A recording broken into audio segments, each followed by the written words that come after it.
Portswick traffic, November 681 Echo Whiskey departing runway 10, Portswick. Ready? Yep. Tom radio, good morning, November 681 Echo Whiskey, Cessna 182, 5.5 miles northwest inbound, joining instructions. November 1 Echo Whiskey, Popham, readability 5, runway 03, left-hand circuit, CFE 1011. 03 left 1011, 1 Echo Whiskey.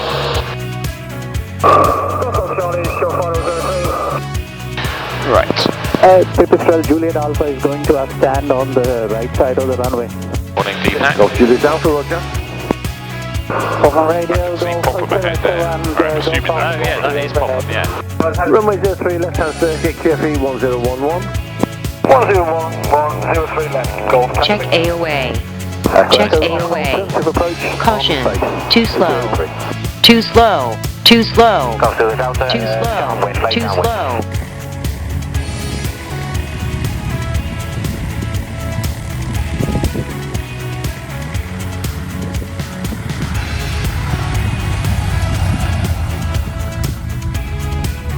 You may be thinking we're in Friedrichshafen, but actually we got back last night, wasn't it? About 10:30. About 10:30, yeah. So then we hot-footed down to Popham today to have a look at the Microlight Rally.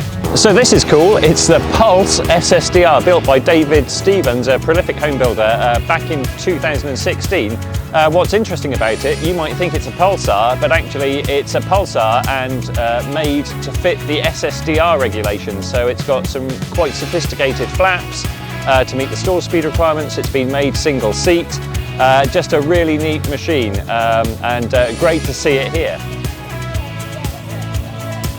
So here at Popham with Ray Everett and the Foxbat Vixen, and there's some great news. Ray, tell us about what's being announced today.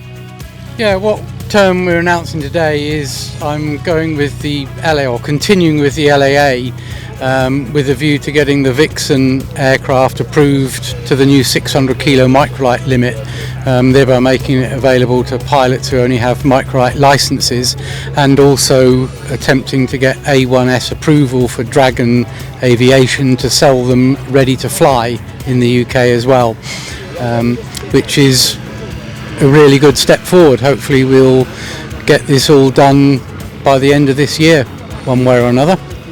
Fantastic. And so what, in terms of ready-to-fly product, what sort of price point can people be expecting?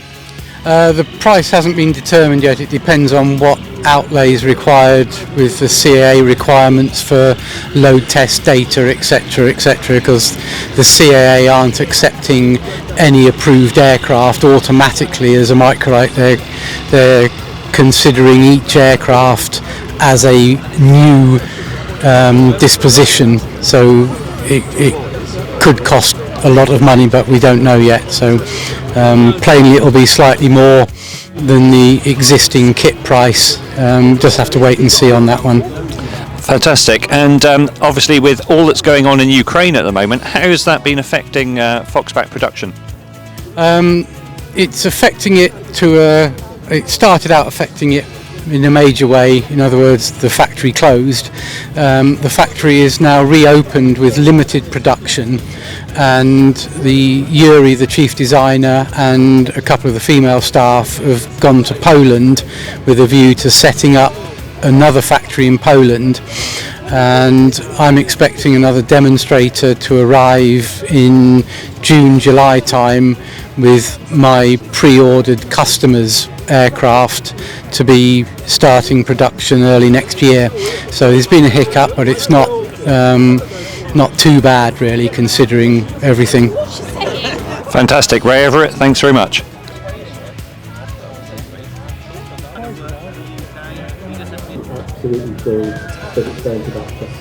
John Delafield, founder of LX Aviation and LX Avionics, was standing in front of the WT9 Dynamic, an aeroplane I first flew in Slovakia a long time ago, when I still had hair.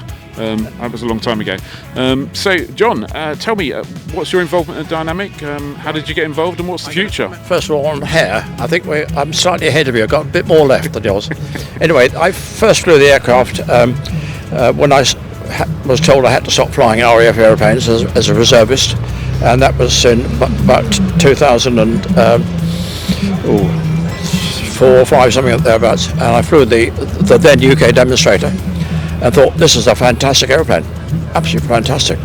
Then the then UK agent dropped out of it, but it was still too difficult to even consider importing those aeroplanes.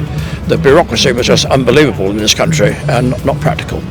So, but the interest was still there, and we had a meeting with the AERO School, the factory at Friedrichshafen about 3 or 4 years ago, and said we'd take the project on. And we started with the LSA version, which is the EASA approved version, and because that is already regulated by EASA. So having imported it, there's not a lot bureaucracy in the UK could do to stop us flying it, apart from missing the paperwork. That worked well. And then the opt-out, 600 kilogram opt-out, was then very much in the news, and we said, hey, maybe we can get back into studying the ones that people really want to buy, which are the microlight version. And that's where a bit of a logjam, as everyone knows, because two things. First of all, the UK left EASA and didn't really, as far as I can understand, didn't really fully inform the CAA. So we had a staffing problem there. So we engaged with the CAA a year and a quarter ago. They were extremely helpful, I have to say that, and said, no, we're no longer going to approve the importers, we're going to approve the factory. Well, since Aerospace already has a EASA approval, we thought that would be easy. It actually took about a year to get them through, but we now have secured that now.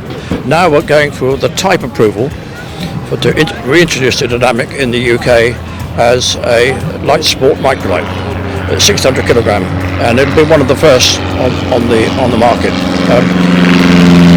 We have a replacement aircraft for the one that we did have. It's sitting at the factory waiting to be finished, but we can't do any more onto it until we know what the regulations are. So that's the story. We hope, look in the skies like a year or two's time. If I'm still around, hopefully there'll be a lot more dynamics flying in the UK. I was going to say, I know this is a kind of how long's a piece of string question, but do you have a rough timescale? And I guess you would just mention 1 or 2 years. Yeah, I wish I do. I will say this publicly because we had a virtual meeting with the CAA in February last year, and they told us about the system of going for factory approval. Fine. How long will it take? Oh, once we get the paperwork, take a couple of weeks. Well, that turned not to be the case, because to be fair to the CAA, they didn't have the staff to do it, but we got there eventually. And so we're now at the stage of getting the type approval for the light sport microlight version. We're nearly there, but not quite. Don't ask me when. This summer, certainly, I would hope. Okay, another tricky question then. Maybe it's too early to know this. Do you have a price in mind yet? Yeah, I mean, because it's a bespoke aeroplane for every customer, can have whatever he wants. Constant speed propeller, retractable undercarriage, which are not approved in the UK yet. So there's a lot of variation there. But the base model with a 100 horse engine, Rotax engine, fixed pitch propeller, is going to work with basic avionics about £140,000, 140,000 euros, which at the VAT is about 140,000. That's in that ballpark. So it's a slightly upmarket aeroplane, but as you will see, the quality is just out of this world. Great. Well, John, thank you very much for your time. I wish you all the best for it, and I look forward to one day perhaps flying a light sport microlight WT9 Dynamic. Okay, so we're here at Popham with Roger Cornwell of Ascent Industries. Roger, can you tell us, bring us up to date with things happening with the Sportstar SLM, and I'll ask you a little bit in a moment about the Eurofox, but first, Sportstar. The Sportstar, I just got approval for it at 600 kilos. Originally with a 912 IS engine, the fuel injected, and now with the 914 turbo. Also, you can have the 912 ULS. This one's got a tow hook on the back for towing, and it's very similar to the other ones we've done. Just got a nice meaty engine in it. So what sort of performance increases can people see with the SLM with the new engine? But it's really the ground roll and the climb. The ground roll is probably 40 metres less than the 100 horsepower, and the climb is probably 200 to 300 feet more per minute, so you're getting 1,000 feet a minute typically. That's fully loaded, calm air, and 600 kilos. So, and then you throttle back, because the 914 is an 80 horsepower that's been turboed. You throttle back and you're flying a little 80 horsepower, so you get good fuel economy at 90 knots. So you get best of both worlds, really. Very good. And compared to the model that we flight tested with you recently, what sort of price difference will people see? It's probably about an extra, about 7,000 or 8,000 for the turbocharged engine. Everything else is the same. That's really the only difference. Okay. And I gather at the moment pretty busy with Sportstar orders. So if anyone wants one now, when are they looking at delivery? It's quite good for us. It's about 7 or 8 months, so it's not too bad. I think it's a 5-month lead time to get the kit from a Vector, and we need about 6 weeks to put them all together. Okay, and obviously Eurofox, I see over there you've got a real fire-breathing version, the one with the 915 IS. Tell us a little bit about that. It's a bit of a hooligan really, but it's designed specifically as a glider tug. That's what it's designed for. And everywhere we've been, we've towed at 8 or 9 gliding clubs now. It outperforms traditional tugs, even the Pawnees, in every level, in ground roll, in the climb, cycle time, fuel consumption. Everything is much improved on the traditional tugs. So we sold about 9 of those already. Those 915s. Just, if you just want to have a bit of a hooligan machine, it'll do 2,000 feet a minute with just you in it. It burns a bit more fuel, about 16 litres in 90 knots, 16, 17 litres, so it's a little bit more thirsty, but it's not designed as a touring machine, it's really designed as a tug. And it's lovely to fly. We do it in tail wheel and nose wheel. So if I fancied a 915 IS Eurofox, how much and when can I get one? The Eurofox is that one's about 110 to 115, including the VAT delivered, and the lead time's about 20 months because we've got a massive order book. We only do 1 a month. We could sell 2 a month easily. And this Sportstar is about 125 for the standard version. Fantastic. Well, Roger Cornwell, thanks for your time, and hopefully I think we're going to see about arranging to fly the Eurofox with you sometime in the future. Well, there you go. That was you got a beetle on you. There we go. There you go. Yeah, that was the Popham Microlight Trade Fair. Try again. The Popham Microlight Trade Fair. The tiredness is kicking in now. Yeah, well, it was pretty good. I enjoyed that. Good to see so many people. Lots of surprise. Weren't you in Germany? Yeah, I know, indeed. Yeah, it was amazing. I mean, we were, clearly. No, and the traffic wasn't really, I mean, it got a bit sporty at times, but I think probably mainly after we got there, actually. Yeah, but actually it all runs pretty smoothly, doesn't it? Yeah. And it's funny, quite a lot of people making kind of thinking ahead to the LAA event there in September. I think I don't see why that shouldn't work in the same kind of manner. And there were a lot of aeroplanes there today. Yeah, if it's nice for the LAA rally, I'll fly in. Every day. Every day, all the way from, well, it depends, yeah, why not? But yeah, lots of enthusiasm for 600 kg. Yeah, just a good general buzz. I call it the LAA rally. It's not the LAA rally, it's the LAA grassroots fly-in. Yes. There you go, not the LAA rally. Good, excellent, right. Well, when's the next job then? I don't know. At least it's bank holiday weekend. We get tomorrow and Monday off. Brilliant, just like a real weekend. Excellent. And we'll see you all on live stream on Thursday night. Yeah, see you Thursday night, or Wednesday if you're a club member. That's it. Take care, everyone.